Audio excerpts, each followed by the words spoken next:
What do missed serves, foot faults, and kitchen violations have in common? Only one of them happens in the middle of a perfect rally. The kitchen isn't just a zone. It's a trap. It's sneaky. It's misunderstood. And yes, even pros mess it up. Let's break down every type of kitchen violation. One painful mistake at a time. The most basic kitchen violation that everyone gets wrong. The rule sounds simple. Don't volley in the kitchen. But the violation isn't just about where your paddle is. It's about your feet, your momentum. And yes, where your shoelace lands after you jump. Here's how most players break it without even realizing. You charge the net. You see the perfect high floater. You smash it out of the air for a clean volley. Point one, right? Except, your toe slides into the kitchen on the follow-through. And suddenly, you've committed the most common kitchen violation in pickleball. Here's the actual rule. If you hit a volley, meaning any shot before it bounces, and any part of you touches the kitchen during or after that motion, it's a fault. You can stand in the kitchen, you can run through the kitchen. But if you're in the kitchen during or after a volley, too bad. Doesn't matter if your paddle was in the air. Doesn't matter if your foot hit the line after the shot. If momentum takes you in, that's a violation. Even if you win the point with a highlight reel slam, if you're in the kitchen, you lose. And it stings every time. The momentum rule that wrecks net play. You didn't step in the kitchen. You flew into it. You jumped from outside the kitchen, smashed a volley like a hero, and landed right on the line. You think you're safe because you weren't standing in the kitchen when you hit the ball. But nope, momentum violations don't care about your intentions. Here's the kitchen killer most players forget. If your momentum carries you into the kitchen after a volley, it's still a fault. Doesn't matter if it's one step. Doesn't matter if you hovered above the ground like you're auditioning for Cirque du Soleil. If your landing breaks the plane of the non-volley zone, the point is gone. And it gets worse. Even if the ball is long gone, if your forward momentum eventually brings you into the kitchen, it's still your fault. Literally. This rule doesn't care about what you meant to do. It only cares about what you physically did. So next time you see that juicy pop-up floating at net height, remember, if you're gonna fly, land clean and stop your momentum by regaining your balance and body control. The line counts too. Yes, the line. A lot of players think the kitchen is just that little painted box in front of the net. So as long as they don't step inside it, they're good, right? Wrong. That bold little line at the edge? It's part of the kitchen. That's right. Stepping on the line is the same as stepping in the zone. And if you volley while your foot is on it, fault. Not almost. Not close. Not, it didn't feel like I was in.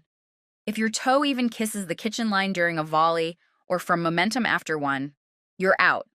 This catches people all the time, especially when they lean too far forward or try to cut off a dink by lunging just a little too aggressively.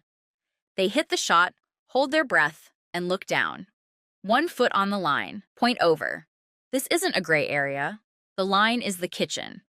And the kitchen does not forgive. You can stand in the kitchen. Sometimes. Here's a twist that confuses almost everyone. You're allowed to stand in the kitchen. What? Bro, what are you talking about, man? Yeah, really. You can walk into it, stand there, and even take a nap in it between points if you want. What you can't do is volley the ball while you're standing in it. That's the only line you can't cross, literally and figuratively. So if the ball bounces first, then yes. Feel free to step into the kitchen and dink it back. No rules broken. All good. This is why you'll see top players casually stroll into the kitchen during a dink rally. They're not breaking rules. They're just playing smart. But here's where it gets tricky. Let's say you start inside the kitchen, the ball pops up, you jump backward, clear the line, and volley. Still illegal. Because remember, you have to establish both feet outside the kitchen before you volley. It's not enough to just be floating above it. This is what messes people up. They think, well, I wasn't touching it when I hit the ball. But if you were in it a second before and never reset outside, that's a fault. You need to be completely physically clear of the kitchen before the volley, or you're donating points like it's Christmas. The airborne violation no one sees coming. Okay, this one feels like it shouldn't be real. Let's say you jump from outside the kitchen. While you're in the air, you hit a clean volley. You haven't touched the kitchen. Not even close. Still legal, right? Not if you land in the kitchen. Even if your shot is textbook perfect. and even if your paddle never comes near the line. If you land in the kitchen after an airborne volley, it's still a fault. That's what makes this rule so sneaky. The entire move, from jump to hit to landing, counts as one continuous action. So if your feet leave the ground outside the kitchen, but you land inside it after the volley, the point is over. Doesn't matter how clean your shot was. Doesn't matter if the ball is already on the ground across the net.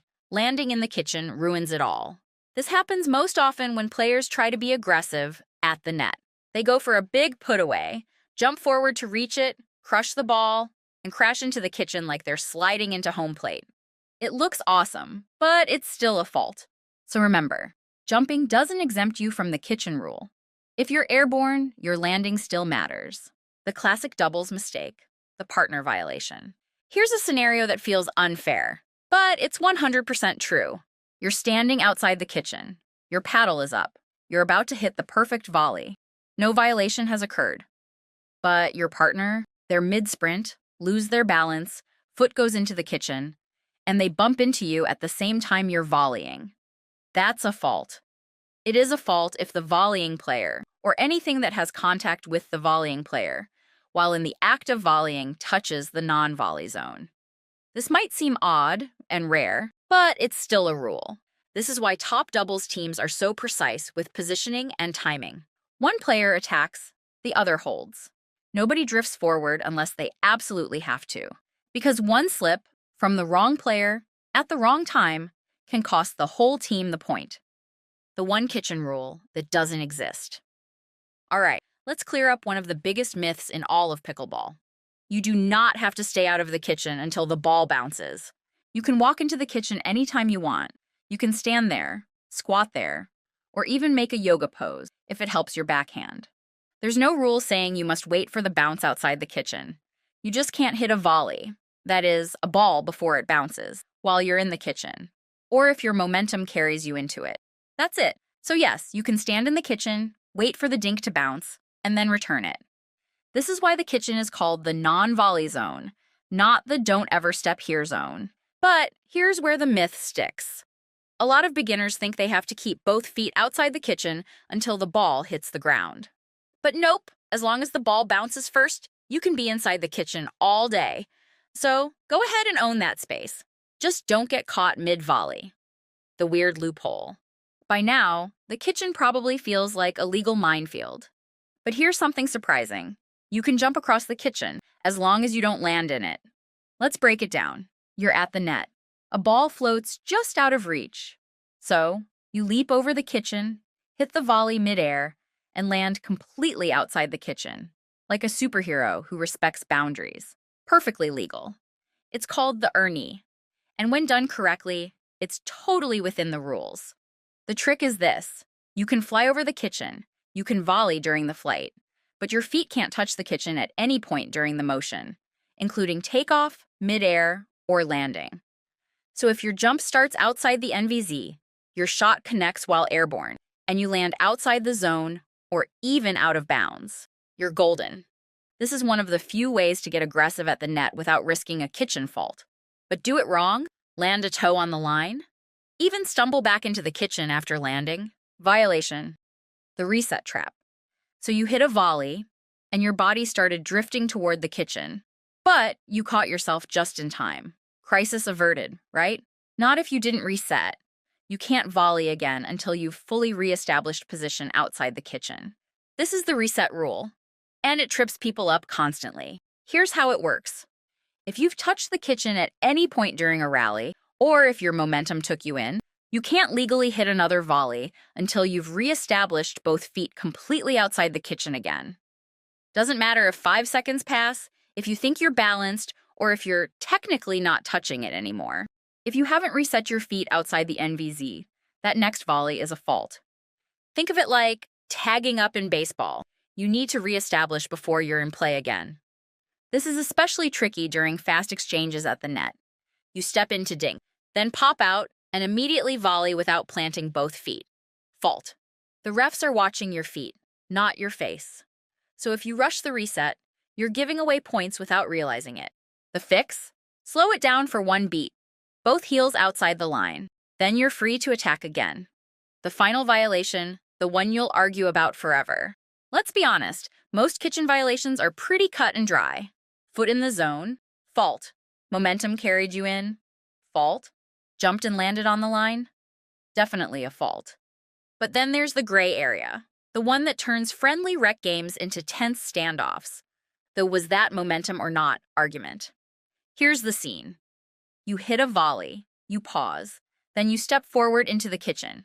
Your opponent yells, "Momentum!" You yell back, "I paused." No one really knows the answer. That's because this one lives in the eye of the ref.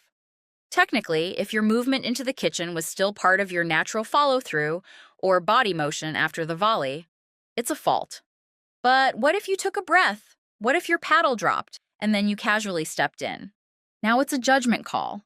And in tournaments, you'll see this get challenged over and over. It's the hardest violation to prove and the easiest to accidentally commit. If your opponent's watching closely and you're not in complete control of your body, they might catch you giving away points you thought you earned. That's the final kitchen crime. Unclear momentum, no alarms, no buzzer, just confused faces and awkward silence. And when the point's hanging in the balance, the only question that matters is, did you stop or did you drift? I'll be posting a lot more here, so I'd be grateful if you subscribed.